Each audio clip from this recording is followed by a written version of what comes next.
আজও একটা মাছ হলো না, কি করে চলবে সংসার? এ কি, নদীতে ছোট্ট একটা মেয়ে ভেসে আসছে।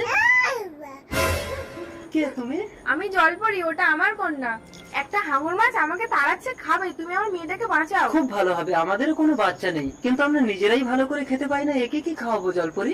ওকে আমি জাদু শক্তি দিয়েছি, তোমাদের উন্নতি হবে। আচ্ছা। তবে একটা কথা মনে রাখো, ওর চোখের জল যদি কোনোদিন মাটিতে পড়ে তাহলে কিন্তু মহাপ্রলয় হয়ে যাবে। ঠিক আছে জলপরি। দাঁড়াও, ওর যখন 16 বছর বয়স হবে তখন ওকে এই জলেই দিয়ে যাবে। আচ্ছা। আমি এর নাম দেবো জল্পনা, কিন্তু এ যদি খিদেতে কান্না করে, এর চোখের জল মাটিতে পড়লে তো আমরা ধ্বংস হয়ে যাবো। তুমি ওকে দুধ দাও। আমি তো বাঁঝা, আমার তো বাচ্চা হয়নি, আমার দুধ হবে কি করে? ঠিক আছে, দাঁড়াও, আমি দুধ আনছি। চুপ কর, এখনো আসছে না কেন?